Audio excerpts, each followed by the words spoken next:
where we are with COVID, and I'll start with today's statistics. 4,323 positive cases were reported yesterday, and that is 14.5% of all tests that were carried out. 364 people are currently in hospital, a rise of 8 since yesterday, and 43 people are in intensive care, which is 2 more than yesterday. Sadly, a further 10 deaths were reported in the past 24 hours, and that takes the total number of deaths registered under this daily measurement to 8,080. As always, my condolences go to everyone who has lost someone as a result of the virus. I'll also give a quick update on the vaccination programme. As of this morning, 4,085,552 people have received the first dose of vaccine, and 3,587,145 have received a second dose. Around 80% of all over 18-year-olds have now had both doses, and that includes 95% of over 40s. So these are genuinely remarkable uptake figures. 82% of 30 to 39-year-olds have had a first dose, 68% have had so far both doses, and for the 18 to 29-year-old age group, 74% have now had a first dose and 41% have had the second dose. As you know, 16 and 17-year-olds started being offered vaccination a couple of weeks ago, and already 40% of them have now had a first dose. So there's no doubt uptake figures are exceptionally good, but, and I want to stress this point, there are still eligible people out there who are not yet vaccinated, and that does pose a risk to you if you are one of them, and indeed to all of us, because it means that our overall level of population immunity is not as high as it could be. So if you are 16 or over and haven't yet done so, please do get vaccinated now. You just need to turn up at a drop-in centre. You can find out where the centre nearest to you is by going on to the NHS Inform website or check the social media pages of your local NHS board. Now, there's 2 further issues I want to cover today by way of introduction. In a moment, I'm going to discuss in a bit more detail the overall course of the pandemic, including, of course, and particularly, of course, the sharp rise in cases that we've seen during the past week. But before that, I want to confirm an announcement that has been made just within the last half hour or so. The Scottish Government has previously committed to the establishment of a statutory public inquiry into the handling of the pandemic. And today we have started the process of getting such an inquiry up and running. I can confirm that it will be established by the end of this year as promised, and it will take a person-centred, human rights-based approach. We have this morning published draft aims and principles for the inquiry, which following a period of consultation, which will take place between now and the end of September, consultation with interested parties, including, of course, bereaved families, these aims and principles are intended to become the basis for the formal terms of reference of the inquiry. A copy of the draft and details of how you can contribute your views, if you wish to do so, can be found on the Scottish Government website. I can also confirm that the Lord Advocate has begun discussions with the Lord President about appointing a judge to lead the inquiry. It is fully our intention that this will be a judge-led inquiry. The inquiry will look at all matters related to the handling of the pandemic that are within our devolved competence, and this will include, of course, the situation in our care homes. However, we will also liaise closely with the UK Government and other devolved governments on the likely terms of a UK-wide inquiry, where possible, not least to reduce the burden on those who will give evidence to these inquiries. It will be important to avoid duplication and overlap. However, the need for cooperation with other governments is not, in my view, a reason to delay the establishment of our own inquiry. I do believe that a full public inquiry has an extremely important role to play, both in scrutinising the decisions we took and indeed continue to take in the course of the pandemic, but also, of course, in identifying and learning appropriate lessons for the future. I therefore believe that it is appropriate to establish that inquiry as soon as possible now, and the process we've begun today is an important step towards that. Now, the second point I want to address is the sharp rise in cases that we've seen in the past few days. New cases in Scotland have more than doubled over the past week, and that is one of the sharpest rises we have experienced at any point during the pandemic. As a result of that, new cases are now slightly higher than the very high levels we saw in early July.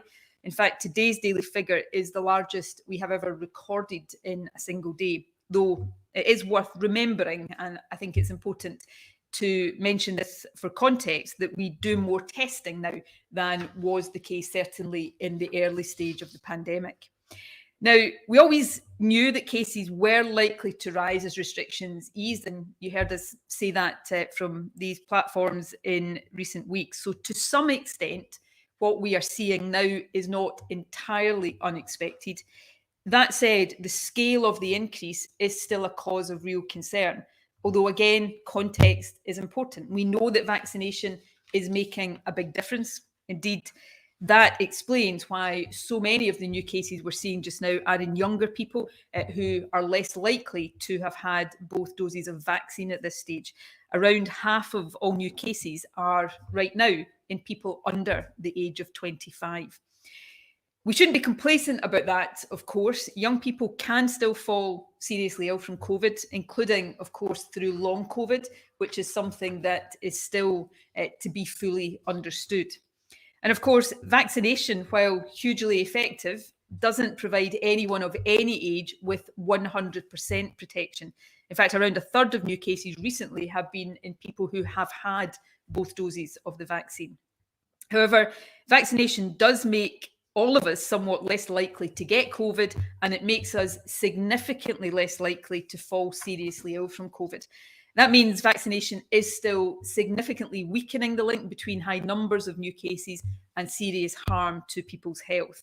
And of course, that's why we are able to take a different, much less restrictive approach to dealing with the virus now than was possible in earlier stages of the pandemic. And it's worth remembering why it is so important for us to do so and to seek to continue to do so if at all possible.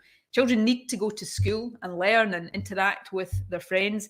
Businesses need to trade more normally. That's important for our economy.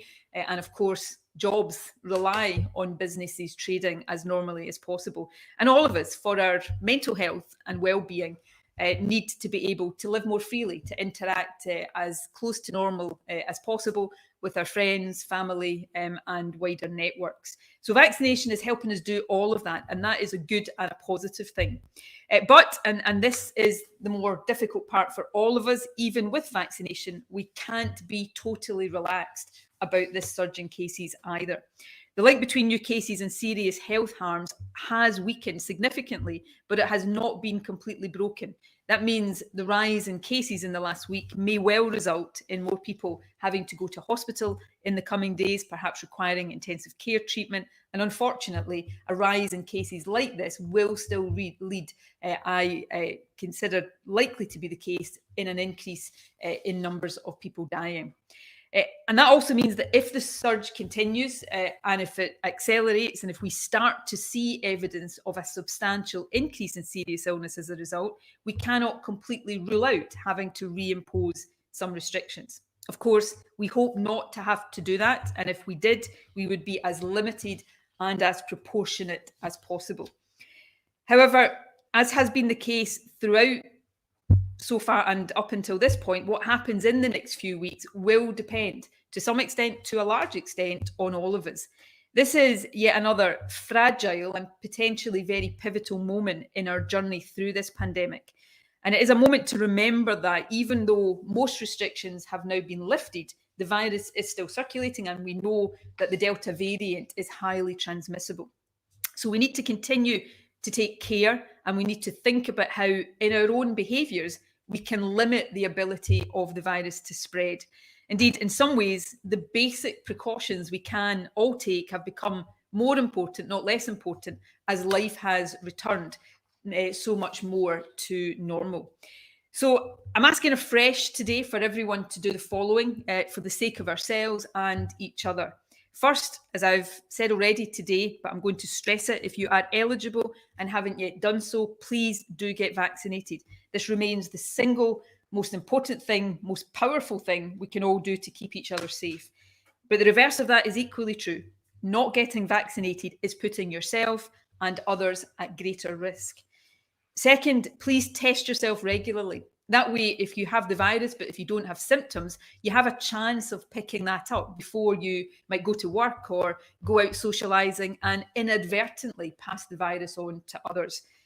Free lateral flow tests are available by post through NHS Inform, or you can collect them from test sites and local pharmacies. And if you test positive through one of these devices, or if you have symptoms, make sure that you self-isolate and book a PCR test.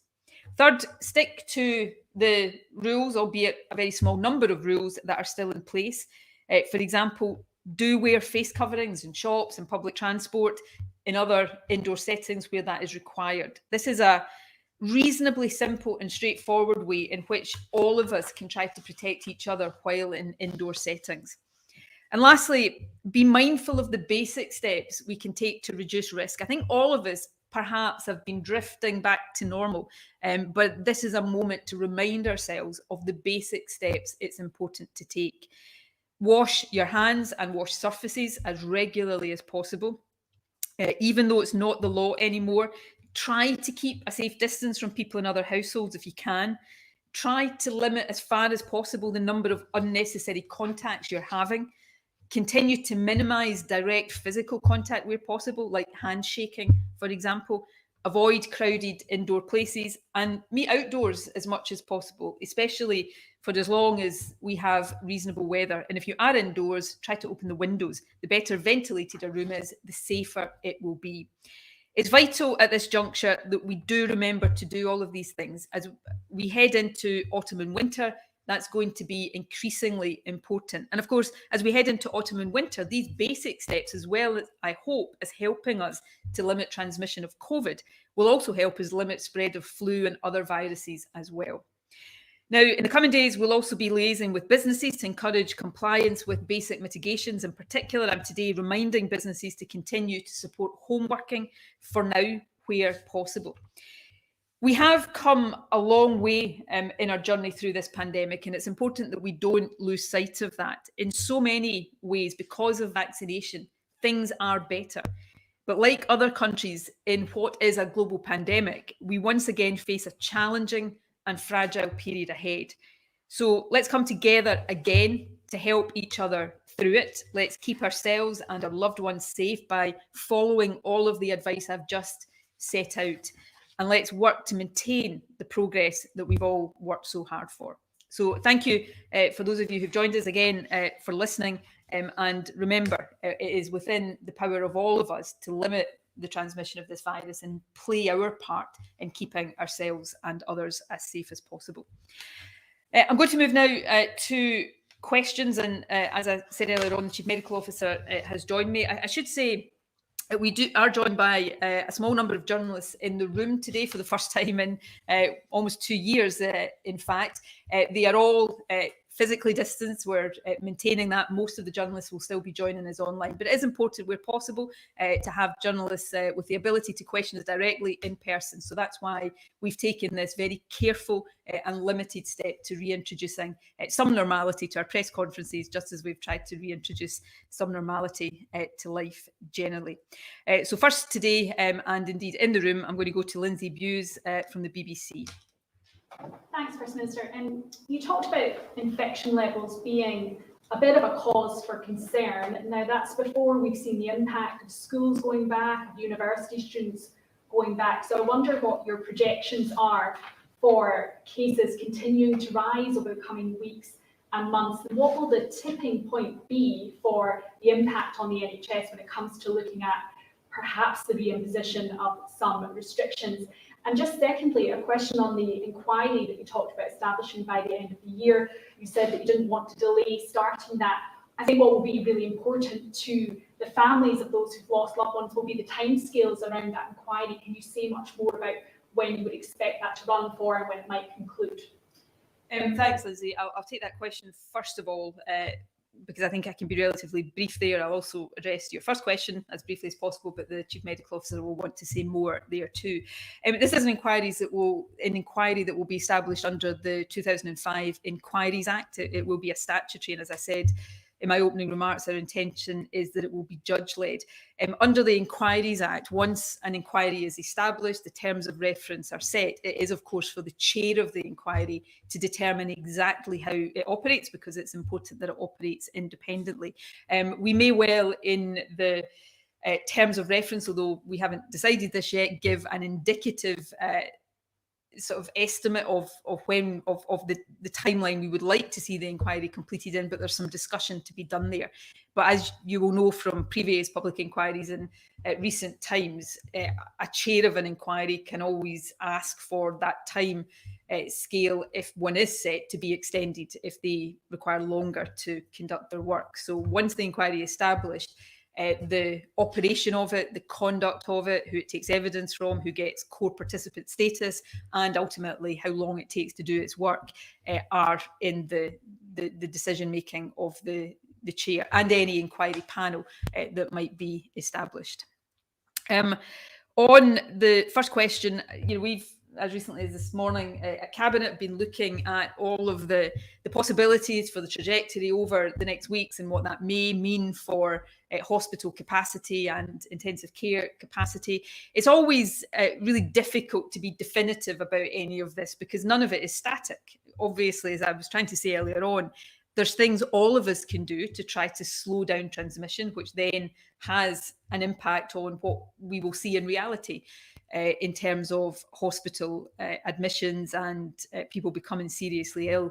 I think there's 2 points that it's important. Well, I'll come on to make 2 substantive points very quickly. The preface to that, though, is to say we are monitoring this, as we have done all along, but clearly at points like this where things feel very fragile again, we monitor particularly closely. And if decisions are required, we will take these decisions and communicate these decisions. I think the 2 points I would make about hospital impact. Firstly, and you've heard me say this many times in recent months, there are far fewer people getting COVID who are ending up in hospital than was the case earlier on. And that's because of vaccination. So it tends to be younger people in the main who are getting COVID just now, although we can't be complacent about that seeping into other age groups. Younger people can get seriously ill, but if they're vaccinated, are less likely to get seriously ill. So we're seeing that weakening of the link between cases and hospital treatment. But this is a point I remember making often earlier this year. If cases are really high, even a smaller percentage going into hospital is still a big number going into hospital. So that causes us real concern. And the second point is our NHS is trying to get back to normal. It's very, very busy with non-COVID care now. I will launch with the Health Secretary the NHS Recovery Plan tomorrow morning, in fact, which will set out exactly what we're trying to do to catch up on backlogs, treat demand that might have been suppressed during the pandemic and is starting to emerge now. So the margins of tolerance for our NHS to deal with COVID are much smaller than they were at the start of the pandemic, when we effectively cleared the NHS, apart from really urgent care, to deal with COVID. And that's why we've got a backlog. So it will take less now than it would have done at the start for our NHS to face quite significant pressures and significant difficulties. So all of these things we have to be very mindful of as we try to navigate our way through this next difficult period. And you're rightly saying this from my last point before handing over to Gregor, all schools are back now, but schools have not been back for that long. So we do have the possibility of continuing to see that effect feeding through into our case numbers over the next few weeks. So, as I said earlier on, really fragile moment, really pivotal moment, but coming back to the central point, none of us are powerless against this. If we just try to firm up on all of these basic precautions, hopefully we can have an impact on slowing things down. Lindsay, as the First Minister said, we're in a fragile moment just now, and I think it's a fragile moment, but one that collectively we can still influence, and that's really important, because by taking the steps just now to make sure we maximise the uptake of the vaccine, particularly in those younger age groups. We're making sure that we are testing regularly, that we are thinking about the contacts that we have with other people, and perhaps being a bit more cautious with those, so that we're limiting those contacts compared to the last few weeks. That we're making sure that we're taking the simple measures just now. We can still influence the case rates that we're seeing just now. And we've become used to looking at these case rates and making an assessment on those, but the vaccines have changed that context for us. And so it's really important that, as well as taking notice of those case rates, we look at the harm that's occurring within the system, particularly that harm as it requires further NHS care, whether that be because of severe disease, long COVID, or any of these other sequelae of the infections themselves. So we'll be monitoring very closely that infection data, but particularly with a mind on how that translates through to the more severe types of illness. Now, at this moment in time, 70% of the illness that we're seeing, just now, of the cases that we're seeing, are in the under 40 age group. People can still become more severely ill in that age group, but it's much, much more uncommon for them to become ill. We'll be keeping a careful track on whether there's any movement in the proportion of infections and cases in older people and how that's translating through to the requirement for further care, particularly in the hospital setting. And it's only through looking at all this data together that we'll be able to make an assessment as to the timing of, if any, further measures are needed to try and slow down things. But I go back to my original point, we still collectively have the ability to be able to influence this just now, and we should take that opportunity while we can. Gordon Cree from SAV, also here in person. Thank you. You've said a lot about the need for people to reduce the risk, but if you think this time last year, there was a kind of feeling that we were all in it together, but now things seem more polarised between those who feel it's largely over and are living life as normally as possible, and those who might look at the case numbers in isolation and be terrified. So how do you kind of reconcile the two groups to work together to keep the figures down, if you will?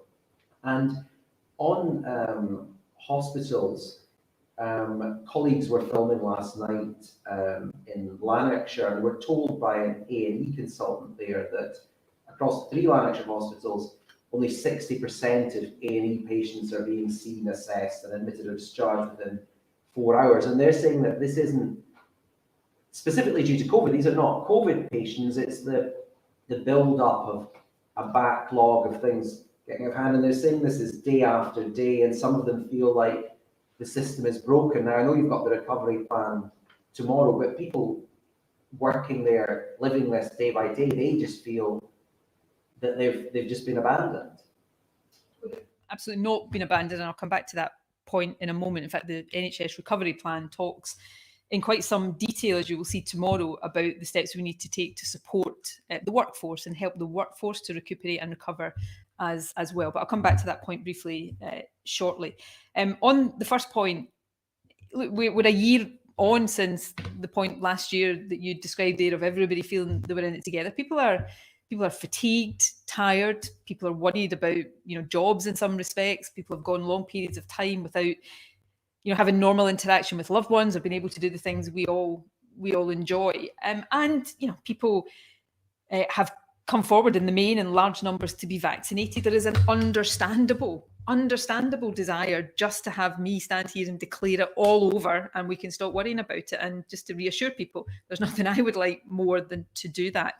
But this is a global pandemic. It is accelerating still in parts of the world. Delta is so much more transmissible than even Alpha, which, if you remember at Christmas, we were saying was so much more transmissible than what had gone before. It's a virus that will continue to do its best to beat us. And therefore, we've got to make sure that we stay vigilant. I don't underestimate, though. I've tried never to underestimate this, but I certainly don't do it now, how difficult this is. But nobody can wave a magic wand and make it all go away. So how do I try to get people to continue to do the right things and continue to pull together? I think I'm lucky in that I know the majority of people in Scotland, however frustrated they feel, want to do that. And I will continue, as I've tried to do at previous stages of the pandemic, is to set it out as clearly for people to set out the basis for our decisions, but also say this is what we can all do to come together and try to get through this next stage. Things are, I can't even bring myself to think how bad things would be right now if we didn't have a vaccine. We do have a vaccine, and that is shielding us a lot, and it's shielding the NHS a lot. But even so, this virus will try to beat us in every way it can. So what am I now asking people? I'm not asking you yet. I hope I never, ever have to ask you again to stay at home all the time. But I am asking you to wash your hands regularly, wear your face covering when you're indoors, just be sensible about distance. Don't shake people's hands, try to minimise contact.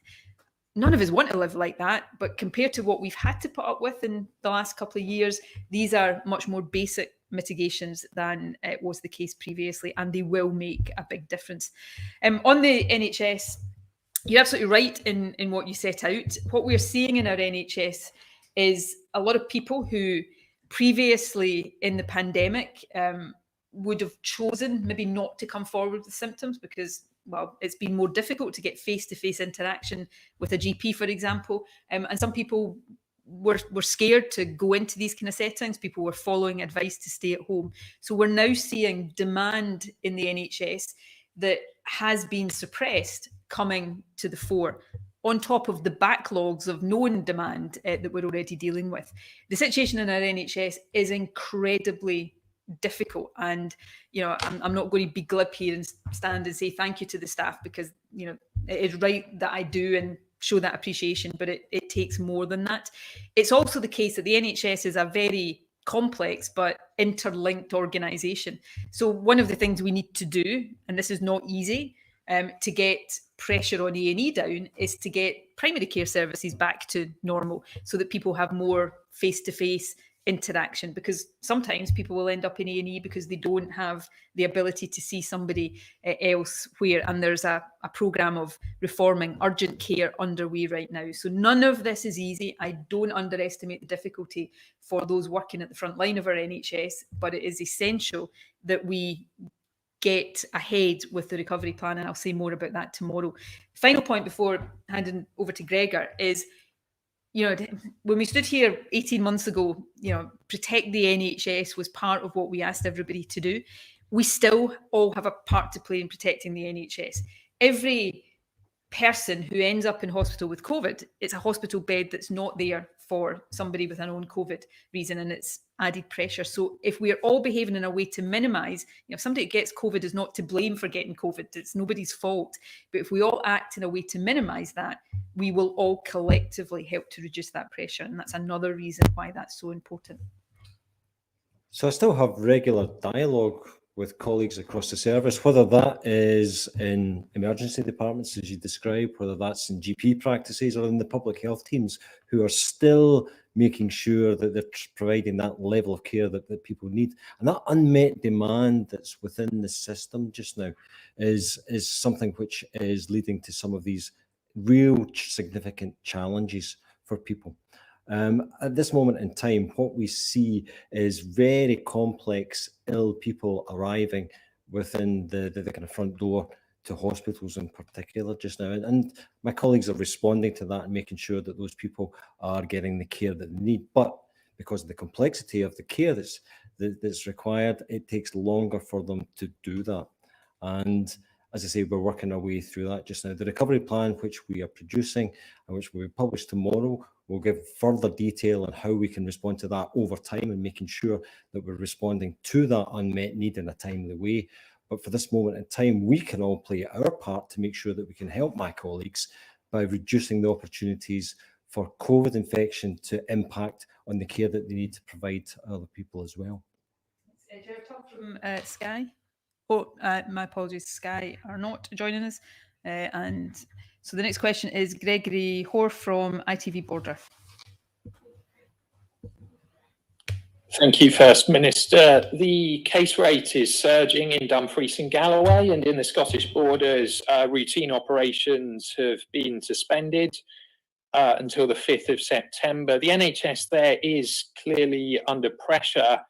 How concerned are you? And the question in the minds of many people there is, at what stage could we see some restrictions reintroduced? Thanks, Gregory. Case rates are rising sharply in Dumfries and Galloway, but they're rising sharply right now in not every single part of Scotland, but in most parts of Scotland. So it's a concern overall. And as you've rightly set out there, that is having already an impact on some hospitals and some parts of our National Health Service. I don't, I'm standing here being pretty frank with people about the seriousness, potential seriousness of the situation we face again. But I fervently hope we don't have to go backwards and impose more restrictions. What I'm saying candidly to people is if we have to do that, if we feel that is necessary to protect the country, of course, I won't shy away from those decisions, but I don't want to have to do that. And Gregor said a moment ago, and this is the point I think to reiterate, we all have a chance to influence this just now. I think all of us, and I include myself in this, as things have got back to normal, we do forget sometimes about the basic mitigations, and all of us desperately want to be able to forget about them, but we need to just remind ourselves. This is a moment to kind of take a pause and remind ourselves this virus is still there and do the basic things that can stop it spreading. So that's what I want to focus on. It's what I want to try and focus everybody on. And if we do that, and if we get the situation back to a level that is more under control, then hopefully, I really mean that, we will not have to reimpose any restrictions, but this is what we're going to have to judge and monitor in the days and weeks to come. I spoke to the medical director from Dumfries and Galloway on Friday afternoon, and he updated me exactly on the steps that they're taking in relation to the cases that they're seeing just now. Also in regular contact with the Director of Public Health there, Valerie White, who's doing a tremendous job. Dumfries and Galloway is an area that we've been tracking for a week or so, because it's one of the first areas in Scotland that we started to see this rise in cases becoming apparent, and no one single reason or driver for that rise in cases that we're seeing in that area. We're seeing a kind of diffuse rate of increase across the communities there. And again, I go back to the point that I've made continuing along here. We all have the opportunity to influence this just now, but just making sure that we take all the steps that we can to try to perhaps look at the interactions we're having with other people, keep those to a minimum just now, to make sure that we're not giving this virus the opportunity to make more bridges and create more infections between people. Kieran Jenkins from Channel 4. First Minister, the Scottish Government has a patchy record of disclosing evidence when asked to do so. Can you guarantee to the bereaved families that you will disclose emails, WhatsApps, private emails, if you've been using them, whatever, that nothing will be off limits in this inquiry? I think if you understand statutory public inquiries, you would know that even if I wasn't prepared to give that assurance, which for the avoidance of doubt I am, then I wouldn't have the ability. This will be a judge-led statutory public inquiry. I think it's also fair to say, I would say it as the First Minister of the Scottish Government, but it's also fact. We're further ahead than any other government in the UK right now in not just committing to a public inquiry, but actually getting it into operation. People will judge the public inquiry as it progresses, and it will be entirely down to the judge appointed to lead it as to how it goes about its business. But as the leader of a government over these past 18 months, and I mean this really, really, really strongly, I desperately want every appropriate lesson from what we've gone through to be learned, so that any future government, hopefully not for decades to come, but any future government that is in a similar situation has the benefit of that learning. Journalists' job is to be sceptical and questioning about the intentions of government in this regard, in all regards, in fact, but our commitment to this, I think, demonstrated by the speed at which we are moving ahead of others to establish a public inquiry, should not be in any doubt. Joseph Gartley from Bauer. Thank you, First Minister. One of your advisors, Linda Bald, has raised concerns that the rate of transmission in schools could risk a return to at-home learning, a switch to at-home learning. Is that something you are preparing for? And would the safe return of schooling be far more likely if the JCVI was to approve the vaccine for under 16s? I think, as I'm sure you've done, Joseph, anybody who reads the totality of Linda Bald's comments realise that she was not suggesting schools were suddenly about to be closed again or that was what anybody wanted to see. She was being, rightly discursive about the challenges that are faced right now. I want to keep all of us, all aspects of life that we've managed to get back to normal. I want people to observe basic precautions and mitigations. But right at the top of that list of things that I do not want to see go backwards is the ability of children to be in school. I think all of us have a duty to try to limit the spread of the virus in other ways so that we keep children at school. On the JCVI, look, that's a matter for the JCVI. I have made my views clear. I was very welcoming of the decision to proceed with vaccination of 16 and 17-year-olds. I very much hope that the JCVI will feel able in the coming period on the basis of the evidence to recommend that we go further and vaccinate younger cohorts of children. But of course, they are our independent advisors on these matters, and it's for them to weigh those decisions up. We're keeping a very close eye on all the age groups just now, but if we look at that 0 to 19 age group, we've got about 34% of the cases that we've announced today, for instance, who fall within that age group. The sharpest rise that we've seen within that age group is actually at the older end of that age group, the 18 to 19-year-olds, with some rises also in the 16 to 17-year-olds. That's something we've got to be careful about. We've got to continue to track, and just to make sure that we're encouraging those people to make sure that they're taking up the opportunity to test on a regular basis as well before going into places like whether that be further education or the schools as well. That's something that we're keeping a close eye on just now, but at this moment in time, there's no further action that will be necessary in terms of making these schools safer than they are just now. Tom Eden from PA. Thanks, Vice Minister. All my questions have been asked, so happy to move on. Thanks, Tom. I much appreciate that. Christine Lavelle from The Sun, who is also here in the room. Thank you, First Minister. We reported this morning on problems accessing PCR testing in parts of Scotland. Your press office told us that there were difficulties accessing tests in some areas, and people have been directed to other sites, but it's obviously primarily a responsibility for the UK government. I just wondered if you could tell us how widespread the problem is. And just also, if I could ask, you'll know it's the Old Firm game on Sunday and a full stadium has been expected there. There is some suggestion today that the Scottish Government wants Ibrox capacity cut by 40% in light of the surging cases. I just wondered if that was the case. On the first question, there were some issues experienced yesterday with supply of testing kits at some of the testing centres. That was due to particularly high demand for testing, which is obviously reflective of our case rates. The supply of testing kits does come through the UK government route. We are expecting to see supplies delivered over the course of today. So we expect that this problem will be short-lived and will be resolved today. But of course, these are, with case rates rising, these are things that are kept under review and monitored very closely on a day-to-day basis. On the issue of capacity in stadiums, as you know, we still have a capacity limit over which there is an approval process that events organisers have to go through. That's a limit of 5,000 outdoors and 2,000 indoors. Obviously, with football matches for full stadiums, that has to go through that process, and these are decisions that local authorities largely are in the lead on. I'm not going to preempt any decisions that might be taken for events coming up over the next period. Obviously, outdoor events give us less concern than indoor events, but they are not risk-free, and with cases rising, I think everybody can expect that those decisions will be taken very carefully indeed. Helen McArdle from The Herald. Afternoon, First Minister.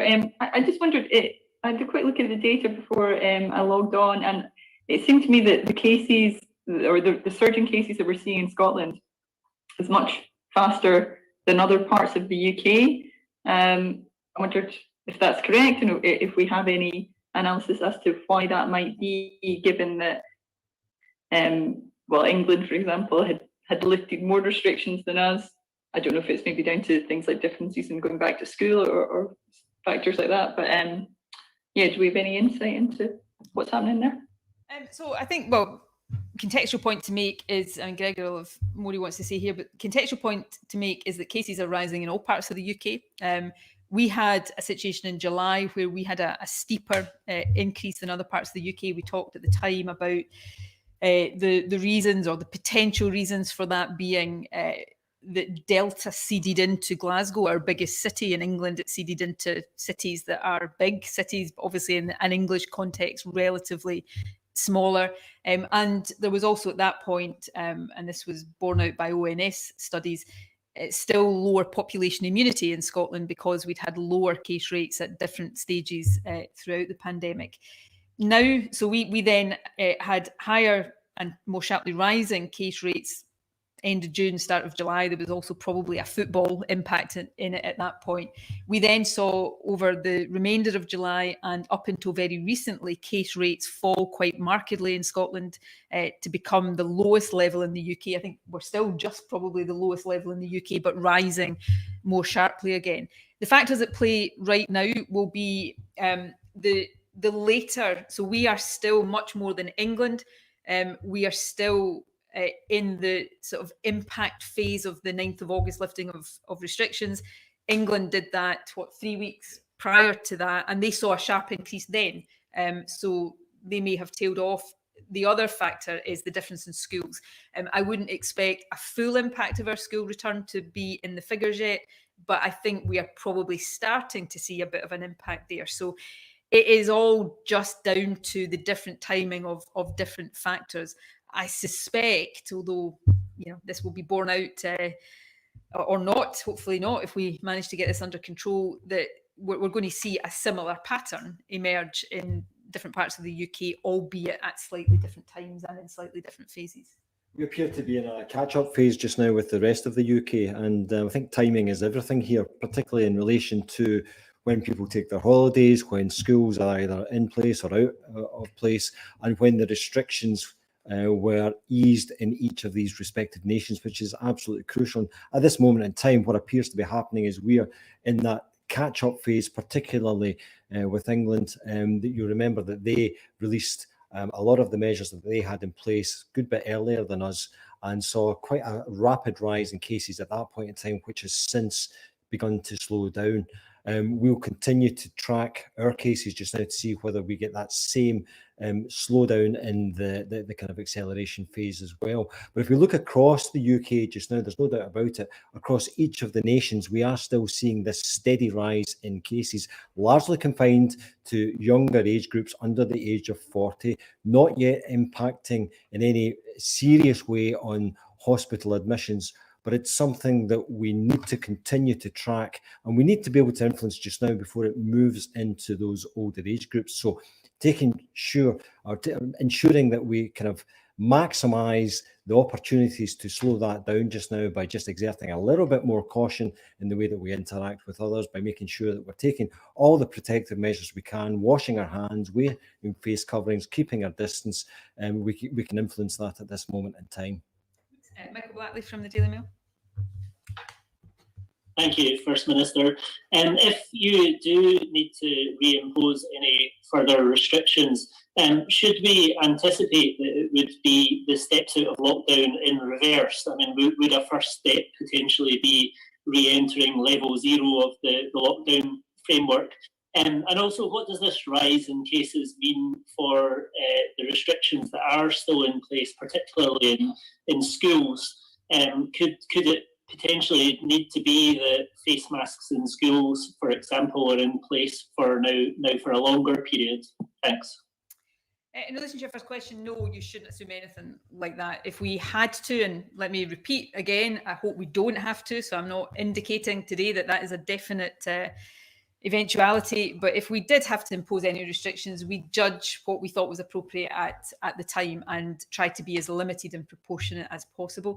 In terms of the restrictions that are still in place at schools, we said that the basic mitigations in schools would be in place for at least 6 weeks after the return of school. So we're not yet ready, although obviously we monitor on an ongoing basis. We're not yet at the point of formally reviewing what's the case in schools, and we'll keep mitigations in place for as long as we think is necessary to provide protection to young people and staff in schools, but for no longer than we judge is necessary, given how difficult particularly wearing face masks is for younger people in classrooms.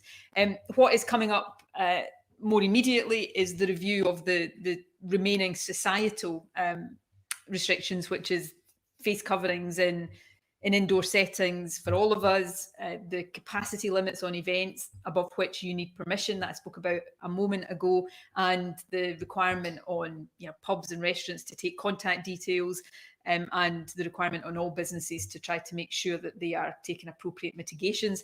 Cabinet obviously took stock of all of that today, and I will set out when Parliament goes back next week what the decision is on those. I'm not going to preempt that decision. We will reach a final view ahead of me announcing it to Parliament next week, but I think anybody can look at case rates right now and ask themselves, do they think it is likely that we're suddenly going to say in a matter of days that everybody can stop wearing face coverings, when I've spent a lot of time today asking people to make sure they're wearing their face coverings? These remaining restrictions are, none of us want any restrictions in place, but these remaining restrictions are basic restrictions that I think most people, not everybody, but most people think are worth following to try to keep as much of a break on cases as possible. Gina Davidson from The Scotsman. Hi, thanks, First Minister. Just going back to the vaccination programme, we've been contacted by a mum whose daughter falls into the vulnerable 12 to 15-year-old category. The government said that children like that would be getting letters for vaccination, I believe, at the beginning of this month before the schools went back. She's saying that's not yet happened for her. I mean, I don't have any stats saying that's widespread, but I just wondered how much of an issue that maybe is, and whether or not parents with children in that category can make use of the drop-in clinics. I mean, I don't think there is a widespread problem here, but as we said, at every stage of the vaccination programme, there is going to be, in any big, complicated programme like this, there will be people who don't get a letter that should have done. Maybe that's because their details haven't been correct on the systems, or the letter's gone astray. So, what I would say is, with the permission of the parent, please pass that on to us so that we can look at it and make sure that the young person gets a vaccination. Drop-in centres are there not just for vaccination, but of course for anybody who wants to go and ask for advice. So I would encourage people to take that up. I'm not aware of any specific issues in communication in that age group, but as the First Minister says, occasionally this will happen, and we apologise if that's the case. What we do know is that over 1,700 children who fall into this category, 49% of those who are eligible have had the first dose. So there may be the occasional case who slips through like this, but and we'll address that. But by and large, it seems to be working very effectively. Simon Johnson from the Daily Telegraph is the last question. Thank you, First Minister. As you alluded to earlier, there was very, very high levels of public compliance last year with the restrictions, as people, I think they saw the need for it as the vaccines were developed and then rolled out. Are you concerned you might have a much, much more difficult task to try to convince people to sort of go back to any sort of restrictions or limits on their lives now the vast majority of the population have been double vaccinated? And is there a danger that a large number of people may choose to ignore any new restrictions on, for example, social gatherings because they have been double vaccinated? And secondly, can I just ask about the economic recovery from COVID in northern Scotland?